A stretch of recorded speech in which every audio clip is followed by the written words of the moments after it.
Alhamdulillahi Rabbil Alamin, as-salatu as-salamu ala man la nabiyya ba'da. Tema radhës, lezer, të çështjet që kanë të bëjnë me dhikrin dhe duan, dhe ku një pjesë jo vogël e muslimanëve gabojnë, dhe këto dy adhurime të bukura, të ligjësuara, i shoqërojnë me fjalë dhe veprime që janë bidate, si që ndodh zakonisht tek sufistët. Dhe thot autori i librit, përmendja dhikri, thot dhe duaja me poezi dhe këngë. Dhikri dhe duaja me poezi dhe këngë. Qëllimi këtu me poezi është kur bëhet në një formë të vazhdueshme, kur bëhet si rregull, si adhurim. Dhe jo kur ndonjëherë njeriu shpreh një dua apo një madhërim të Allahut me disa vargje. Por kuptimi dhe qëllimi i autorit me këtë temë është kur ajo shndrohet në një vepër me një formë të caktuar, me një kohë të caktuar apo me një vend të caktuar, dhe kur në vend të dhikrave të ligjësuar bëhet kjo gjë. Sepse kemi thënë tek shpjegimi i librit Al-Adabul Mufrad që poezia në Islam në origjinë është e lejuar, por që mund të ndryshojë gjykimin pasaj në varësi të tekstit që ajo përmban. Mund të kalojë edhe në haram, nëse përmban shirk apo nxitje në gjunahe, mund të kalojë edhe në pëlqyeshmëri, nëse shpreh madhërim për Allahun, nxitje në vepra të mira e tjerë. Kurse kënga këtu qëllimi është me ajo këngë, ai dhikr si këngë që bëhet si këngë, apo salavate që bëhen si këngë, me një sfond të vela, me vela muzikore në sfond, apo me një zë me xhamat në sfond që të jep idenë e melodisë muzikore, siç bëjnë disa herë salavatet në zë dhe nxjerrin atë si një trumbim. Thot autori, nga gjërat e shpikura është adhurimi me poezi në dua dhe dhikra, pra në mënyrën që thamë më parë, qoftë në mënyrë individualisht apo me xhamat, dhe ata këtë gjë e quajnë nadhmu saut, rregullimi i tingullit të zërit, ose harmonizimi i zërit. Pra bën një dhikr duke e dredhur zërin, dhe qëllimi me të është që të harmonizojnë zërin me tekstin. Pse? Sepse të sufistët zëri përdoret si një metodë për të ngjallur emocione në shpirt, për t'i dhënë emocione në shpirt. Dhe këtë gjë e përdorin për të mashtruar masën në rëndom të njerëzve, pra thjesht i japin atyre emocione, i ndezin. Dhe ata thonë se një gjë e tillë ndikon tek zemrat e njerëzve, i mbush me dashurinë për Allahun, dhe në këtë mënyrë arrin një shkallë që e quajnë si një shkallë që i ngjason të dehurit. Një parë ndonjëherë kur bëjnë sa veprime si dehuri, kalojnë një ekstaz,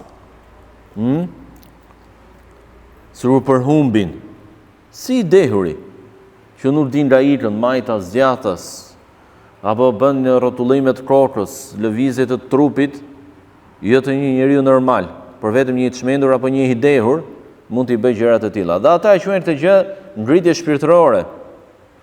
Pra këtë dalje të njeriu nga natyra e tij, nga serioziteti i tij, e quajnë adhurim, e quajnë lartësim shpirtëror. Allahu na ruaj. Dhe të gjitha këto janë gjëra të shpikura dhe të cajuara, duke lënë pas dore në këtë mënyrë atë që është e mirë, pra e ligjësuar, dhikrin që bënte profeti alayhis salatu wassalam. Profeti alayhis salatu wassalam bënte shumë dhikr, bënte shumë istighfar, dhe nuk e bënte në këtë mënyrë, as me rim, si poezi, as me vela muzikore, dhe as duke përdredhur zërin e tij. për t'i dhënë ato ngjyra që kërkojnë, emocione që kërkojnë sufistët. Kjo është si sot Allahu subhanahu wa taala, in yattabi'una illa dhann wa ma tahwa al-anfus wa laqad ja'ahum min rabbihimul huda. Ata nuk ndjetin tjetër vetë se pretendime, supozime, dhe atë që u pëlqen veteve të tyre, pra ndjetin dëshirat e tyre, ndërkohë që me siguri u ka ardhur atyre udhëzimi nga Zoti. Pra edhe pse kanë udhëzimin e Allahut, në rastin konkret si bëhet duaja, si bëhet dhikri, është e qartë në fen tonë. Ata e lejnë këtë gjë dhe ndjetin dëshirat e tyre, ndjetin pretendimet e tyre.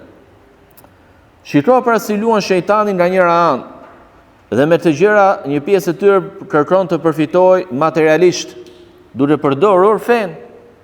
Keni parë se si dervishët e tyre, shehlerët e tyre të sufistëve të kamur, shumë prej tyre janë të kamur në para. Dhe i largojnë njerëzit e thjesht nga dhikrat që janë transmetuar saktë nga profeti sallallahu alaihi wasallam, dhe në vend të këtyre dhikrave i lidhin me poezit që i kanë bërë ata. I lidhin me poezit që i kanë bërë ata. Kjo është një shpitje në fe dhe një braktisje asaj që është ligjësuar nga më i nderuari, imami i të dërguarve, Muhamedi alayhi salatu wassalam. Dhe adhurimi Allahut me këto poezi në vend të lutjeve dhe dhikrave të ligjshme është i'tida, tejkalim në lutje, teprim. Dhe shumë prej tyre përmbajnë edhe shirk. Shumë prej poezive të sufistëve përmbajnë edhe shirk. Kujtoni më vonë ju recitoj një të tillë të një hoxhe tepër të njohur të vjetër shqiptar. Një poezi e cila përmban qartë shirk, ftesë në shirk. Dhe ata i obligojnë të tjerët me këto poezi, pra u bëjnë detyrim njerëzve këto poezi. Pasi i ndalojnë dhe i largojnë nga dhikri që është përcjellur nga profeti alayhi salatu sallam, u japin poezitë e tyre. Që si luajnë me mendjet e njerëzve dhe se i largojnë nga Islami i vërtet. Dhe duke u bërë atyre të caktuara, të përkufizuara në kohë dhe vende, pra nëse është kohë për shembull sabaut ose sabaun e ditës xumat do të ndohet kjo poezi, mbas filan namazit do të ndohet kjo poezi e tjerë. Të gjitha këto janë bidate në fe dhe kundërshtime ndaj udhëzimit të imamit të profetëve Muhamedit alayhi salatu wassalam. Prandaj ato duhet të ndalohen dhe të shkëputen lidhjet e njerëzve me to. Mohimi dhe refuzimi i tyre është detyrë dhe nuk i lejohet asnjë muslimani që të marrë pjesë në mexhlise të tilla të këtyre bidateve. Ajo që i dërguari i Allahut sallallahu alaihi wasallam, që ishte i pagabueshëm nga mbrojtja që i dha Allahu, ai që ka zgjedhur për ummetin e tij është më e mira, më e drejtë, më e suksesshme dhe më e begat. Prandaj dietarët këshillues kanë vazhduar njëri pas tjetrit që ta mbrojnë dhe ta përhapin fjalën e vërtetë dhe t'i mohojnë këto praktika, duke dënuar atë që vepron një gjë të tillë si një formë adhurimi në dhikr dhe lutje, qoftë ajo edhe vetëm poezi, apo akoma edhe më keq kur shoqërohet me duartrotitje, me përplasje duarsh, dhe kemi folur për këtë temë, me fërshëllima, me daulle apo të tjera vetla muzikore. Dhe një gjë e tillë është transmetuar qartësisht, pra mohimi dhe refuzimi i tyre nga Imam Shafiiu, nga Yezid ibn Harun, nga Imam Ahmedi dhe nga Ubejdullah ibn Muhammad ibn Batta në libra dhe fetvat e tyre. Dhe ka thënë Muhammad ibn al-Walid at-Tartushiu, që ne kemi përmendur, ndër çuditë më të mëdha është që ti lësh lutjet që Allahu i ka përmendur në librin e tij nga profetët, pra që i kanë bërë të lutje. Pastaj të përqendrohesh tek fjalët e poetëve dhe të mbështetesh tek ato, sigur të kishe bërë ti të gjitha lutjet nga Kurani dhe Suneti dhe tani të duhen lutje të tjera që të marrësh nga këto poezi dhe risi bidate në fe. Pra, ky dietar Imam Tartushiu, Allahu më shiroj, thotë: a mos vallë nuk të mjaftojnë të lutjet që janë në Kur'an, që i kanë bërë profetët dhe njerëzit e mirë që i përmend Allahu në librin e tij, a nuk të mjaftojnë të lutjet që ka bërë profeti sallallahu alaihi wasallam, sa që tani po kalon dhe po merr nga dhikra dhe dua të tilla që bëhen në një mënyrë që është bidat? Dhe nga këto bidate është hartimi i poezive për të kërkuar nga të vdekurit ndihmë prej tyre. Ka shirk. Në disa poezi të sufistëve ka shirk, të cilat bëhen gjatë përcjelljes së xhenazeve, në varreza apo në kur kanë përkujtimore, apo mbajtje e tubimeve për ta, qofshin në xhami apo në varret e vlijave, me poezi dhe adhurime përmes shëndimit të tyre në një zë të vetëm. Ndonjëherë mund të shoqërohen edhe me muzikë, shkopin ritmik, tupan dhe instrumentet të tjera. Ja si është një poezi. E titullon, se pasëm kap titullin këtu, po thotë lutje shenjtorit, më të mirë, diçka tillë, pra profetit alayhis salatu wassalam. Thotë, ti je shembull i gjithë mirësivet, ti je më i ndershmi i nebivet. Si elmasin vart ti ngjivet, ndoresh ja Rasulallah. Pra ndorë tatë jemi, o i dërguari Allahut. Ne jemi ndorë të Allahut, se jemi ndorë të profetit alayhis salatu wassalam.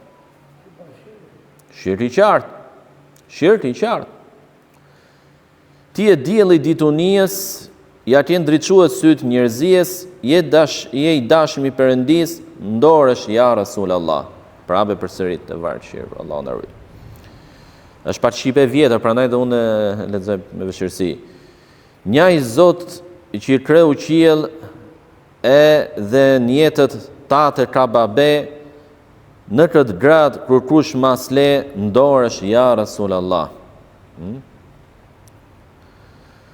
Në ruzullit dheut anë e manë, në gjë qas tiret e zanë, ty Rasulullah të të thanë, ndoresh ja Rasulallah.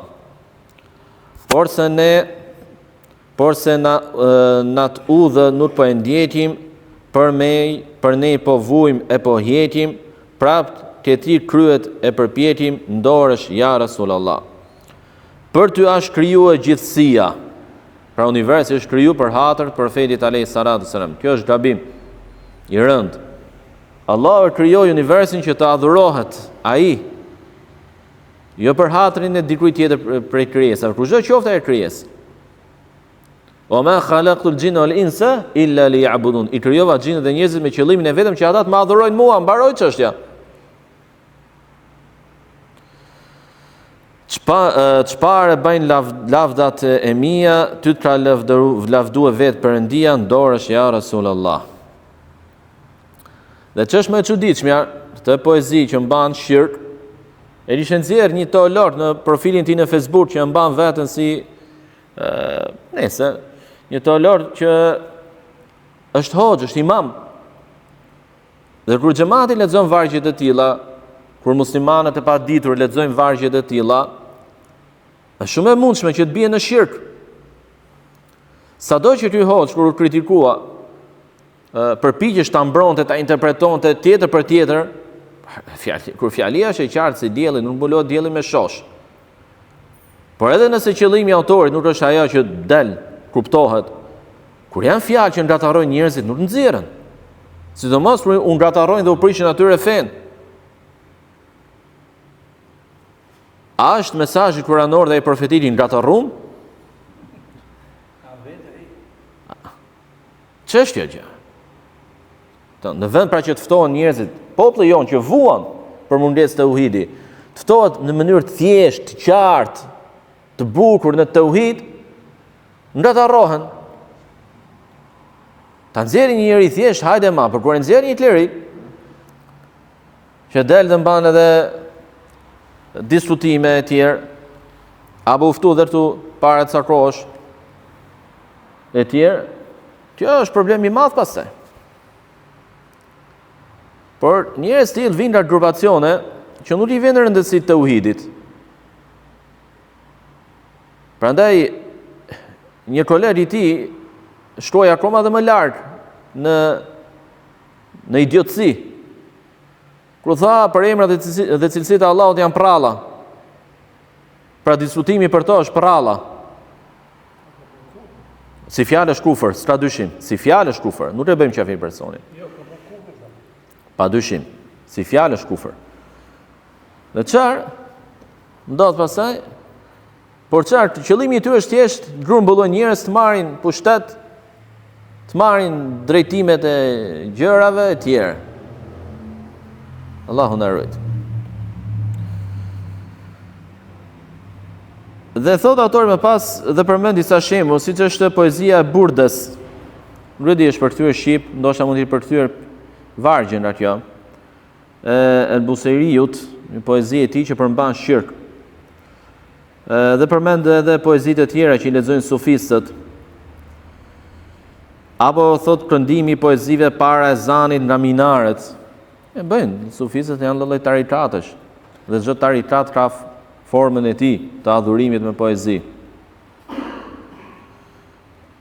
Apo thotë adhurimi duhet kënduar poezi dashurie nga minaret për të nxitur ata që bëjnë dhikr. Shpesh përdorin gjuhën e poezisë së dashurisë për të shprehur mallin dhe dashurinë për Allahun. Pra siç i drejtohet në poezi një djalë vajzës që do, një burr gruas që do, edhe ata e përdorin këtë gjë, por për të shprehur dashurinë dhe përmallimin për Allahun. Dhe këto poezi dashurie mistike që i quajnë ata, ku dashuria njerëzore është thjesht një perde që mbulon dashurinë e madhe për Allahun. Dietarët i kanë ndaluar poezitë të tilla, sepse çojnë në devijime në akide dhe ngatarrojnë dashurinë e lejuar me gjuhë të paqartë që mund të keq kuptohet. Dhe në poezitë të tilla shehim panteizmin, shehim atë që quhet el-hulul dhe el-ittihad, bashkimin e njeriut me Zotin. Kjo gjuhë nuk ishte mënyra e profetit sallallahu alaihi wasallam dhe as sahabëve të tij dhe as tabiinëve për të shprehur dashurinë për Allahun.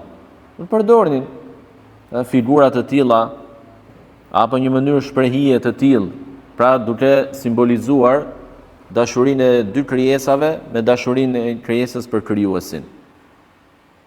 Pra dashurinë e dy të rinjve për shembull, dhe me këtë kanë për qëllim dashurinë e njeriut për Allahun. Kishte kjo mënyra të poezi të tilla erotike. Të janë poezi erotike. Nuk ishte kjo mënyra profetit sallallahu alaihi wasallam dhe sahabët e tij të nderuar për të shprehur dashurinë për Allahun. Dhe kushdo që ka lexuar hadithet e profetit alayhi salatu wasallam e kupton se sa drejt për drejt e qartë ishte të shprehjet e dashurisë për Allahun e lartësuar. Apo si që organizojnë, bëjnë një rreth në xhami. Tarikatët sufisët bëjnë një rreth në xhami, ku një lexues reciton Kur'an dhe një tjetër bën lutje me poezi dhe vargje, ndërsa të tjerët e përsërisin atë me një zë të vetëm, bashkë.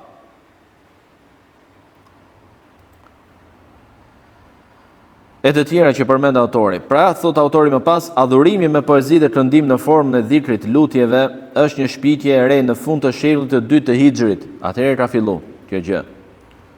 Kur të huajt, pra jo muslimanët, i sollën dhe i futën tek muslimanët në Bagdad në emrin e Tekbir. E Tekbir tek sufistët është për qëllim pastrimi dhe lartësimi i shpirtit.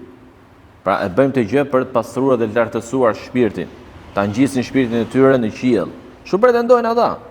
Pra nuk mjafton atyre Kurani dhe Sunneti, që duhet merrnin në poezi të tilla nga jo muslimanët. Dhe më parë përmend refuzimi i dietarëve ndaj tyre. Dhe origjina e saj është nga veprimet e të krishterëve në adhurimet e tyre të shpirtuara dhe këngët e tyre kishtare, mesha që ato bëjnë ato që këndojnë, pra. Mbajnë nga një libër parë dhe këndojnë. Madje thot autori, shihni tash, kam kuptuar dhe më është bërë qartë se ky adhurim, pra dhikri me poezi, që përdoret edhe si rutje, është një trashëgimi e paganizmit grek. Pra krishterët e morën nga paganët, gret. Pra paganë morën nga paganët. Pastaj u futën muslimanët, nga njerëz të tillë të devijuar, të cilët këndonin Iliadën e Homerit. E keni dëgjuar, keni marr Iliadën e Homerit. Çfarë do të autori? Flet diçka për të. Thot Iliada është emër grek, që lidhet me kryeqytetin e Trojës, pranë mbushtitjes së Dardaneleve. Dhe është një epitje gjatë e lidhur me ngjarjet e një lufte që zgjati shumë kohë për atë qytet dhe përmban rreth 16.000 vargje. Arabët e përkthyen dhe adaptuan atë në librin e tyre El Bustaniu.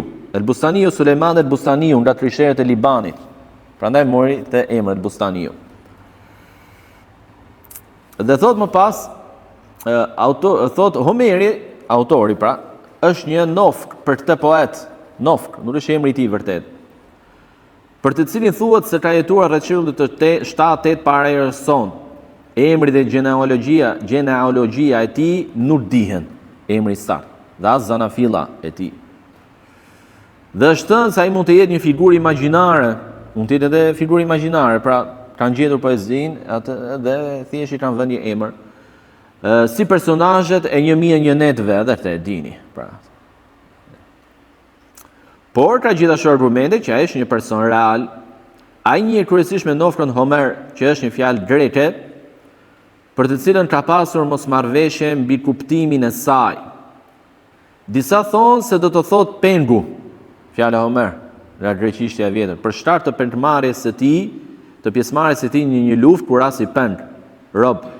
Të tjerë thonë se është një fjalë e përbërë nga 2 terma, që do të thotë ai që flet dhe shfaqet. Ndër të tjera thuhet se do të thotë i verbëri, sepse tregohet që ka qenë i verbër. Ashtu siç ka pasur debat mbi emrin dhe kuptimin e nofkës së tij, ka pasur mosmarrveshje edhe për vendin e lindjes së tij. A është në Izmir, Turqinë e sotme, pra në Izmirin e sotëm, apo në ndonjë vend tjetër, dhe ka diskutime mbi këtë çështje. Që në vegjëli ka shfaqur shenja të zgjuarsisë, mprehtësisë. Ka pasur zgjuarsi dhe mprehtësi që i vogël. Dhe një nga detarët, njerëzit që udhtonin, e morin udhtimet e tij deri në Spanjë, ku atje u pret nga një sëmundje dhe u verbua. Më pas u kthye në vendlinjen e tij në Izmir, ku filloi të tregojë nga përvojat që kishte përjetuar dhe mësuar nga udhëtimet e tij. Por rrethanat e shtyn të shkonte në kolonitë në rrethinat e Kufës. Dhe atje kaloi pranë dyqanit të një tregtari, i recitoi disa vargje, të vargje i bën përshtypje shumë tregtarit, i cili e afroi dhe i dha hapësira që të recitonte nga poezitë e tij. Pastaj të shkoi në një tjetër qytet ku recitonte, bëhej i njohur me recitimin e tij, njerëzit e donin, etj. Dhe nga fama e tij njerëzit e lashtë e përdorën poezinë e tij si rutje dhe si magji. Pra arriti famë poezia e tij, u bë si e shenjtë, si të ishte shpallje. Dhe e përdorin deri për rutje, por edhe për magji, të grekët, romakët dhe popujt e tjerë të Evropës. Poezia e tij u përkthye dhe u shpërnda në disa versione, madje u fut edhe në disa universitete. Megjithatë, disa studiuese konsiderojnë atë një figurë imagjinare dhe të trilluar. Hyrja e poezive të tij tek arabët ndodhi gjatë epokës abaside në Bagdad për shkak të librave të përkthyer. Për këtë arsye, ata që studiojnë jetën e tij rrallë mund të verifikojnë me saktësi autorsinë e veprave të ndryshme që i atribuohen atij, përveç Iliadës dhe Odises, që janë disi më të pranueshme. Dhe kjo është një përmbledhje, në për kalojmë shkurtimisht fjalën e autorit, e mundshme për Homerin dhe Iliadën e tij. Disa nga sufistët më vonë përdorën këndimin e poezive si formë dhikri dhe adhurimi në mëngjes dhe mbrëmje, ashtu siç e bënin paganët dhe të tjerët me Iliadën. Nga ka zanafillën në ky lloj bidati, grekët. Krishterët e morën nga grekët dhe e futën tek ne. Disa muslimanë të devijuar, larg Kuranit dhe Sunetit, morën dhe imituan paganët, qoftë krishterët apo grekët, me këtë gjë. Dhe përfundoj këtë shënim me 2 pika, thot autori. E para, merita muslimanëve që për shumë shekuj nuk e përkthyen Iliadën në gjuhën arabe, për shumë kohë, për shumë vite nuk e përkthyen. Dhe ti ishte gjë e mirë, se poezia e mbushur me shirk, me figura imagjinare, të pavërteta, jo reale, etj, trillime, etj. Dhe Allahu i shpëtoi ata përmes Islamit dhe gjuhës arabe. Pra Allahu subhanahu wa taala u dha diçka akoma dhe më të mirë, më të pastër, padyshim, që është Islami, gjuha arabe, gjuhën më të ëmbël, ku poetët e saj janë më oratorët, më elokuentët në mënyrë të padiskutueshme në gjithë botën. Kjo për shkak të veçërisë së gjuhës arabe, ëmbëlsisë që ka ajo, elokuencës që përmban ajo. E dyta, gabimi i Bustaniut, ati që e përtheu, që pretendonte se Iliada është poema më e gjatë që njeh historia. Nuk është e vërtetë, thot. Që kjo është poema më e gjatë. Sepse ka pasur në të kaluarën poezi më të gjata tek vetë arabët. Dhe përmend Muhammed ibn Ahmed ibn Abi Rabi' al-Shafi'i ka një poezi me rreth 30.000 vargje. Ja, Imam Shafi'i tjetër. Muhammed ibn Ahmed ibn Rabi', ai ka Muhammed ibn Idris al-Shafi'i, është tjetër. Gjithashtu thotë Bishr ibn al-Mu'tar al-Hilali al-Baghdadi ka një poezi me rreth 40.000 vargje. Iliada sa ishte 16.000. Por gjithashtu është edhe al-Bashir al-Ibrahimi ka një poezi me rreth 36.000 vargje që e ka shkruar për të kënduar në funerale, dhe këtë e ka bërë kur ka qenë në burg, mrena në burg. Al-Bashir al-Ibrahimi. Dhe thot autori, pra një praktikë e tillë, adhurimi Allahut me poezi, duhet ja bërë njerëzve detyrë, apo duhet ja caktuar atyre si të jetë dhikr, siç është dhikri i caktuar, i mëngjesit dhe i mbrëmjes, dhikri pas namazit, e tjerë, ata poezit e tyre u acartuan njerëzve në këtë mënyrë, siç është dhikri, hyri tek sufistët e paditur me transmetimin më të keq që bota ka njohur. Cili është? Ai Iliadës, pra, një zindik i devijuar përcjell nga një krishterë. Një zindik, një bidatçi musliman, përcjell Iliadën nga një krishterë. Dhe ky krishterë ka marrë nga një pagan. Ka zinxhir më të keq se ky zinxhir transmetimi? Nuk ka. Allahu na ruaj. Dhe thot autori më pas, nuk njon nga hutbet e profetit sallallahu alaihi wasallam dhe as sahabët e tij argumentimin me poezi. Këtë gjë e ndoqën edhe tabinët, pra as tabinët nuk e bënin diçka të tillë. Disa predikues gjatë shekullit të katërt e miratuan përdorimin e vargjeve poetike në hutbet të xumas. Madje duke shtuar më shumë vargje nga poezia, pra saqë pjesa më e madhe apo e gjithë hyt bia poezi. E ndonjëherë vargjet e recituara mund të ishin origjinë nga njerëz të devijuar bidatçin apo nga jo musliman. Ndërkohë që hutbja e xumas ka karakteristika të veçanta që e dallojnë nga ligjërimet e tjera, siç është mësimet, ligjëratat e ndryshme, këshillat, përkujtesat e tjera. Hutbja ka një pozitë të madhe në këtë fe të pastër. Aty predikuesi, khatibi pra, transmeton me qartësi mesazhin e të dërguarit të Allahut dhe fjalët e tij, duke i dhënë vendin e dur në zemra dhe duke i shprehur ato me një gjuhë të denjë për madhështinë e tyre dhe për rëndësinë e obligimeve të Islamit. Pra jo në mënyrë, jo me poezi dhe as në mënyrën që e bëjnë sufistët, ku vinë me poezi erotike, ku tregohet në aparencë dashuria ndërmjet dy të rinjve, një mashull dhe një femre, dhe me të personifikojnë dashurinë hyjnore, dashurinë e krijesës për krijuesin. Prandaj nuk është e arsyeshme, thot, o predikuesi xumas, i hutbes së xumas, që të përdorësh poezitë në vend të hutbes. Por duhet të ndjekësh shembullin e profetit sallallahu alaihi wasallam dhe hutben tënde ta bësh të bukur, të plot në vendin, mënyrën dhe pozitën që ajo ka. Subhanakallahumma bihamdika ashhadu an la ilaha illa anta astaghfiruka wa atubu ilaik.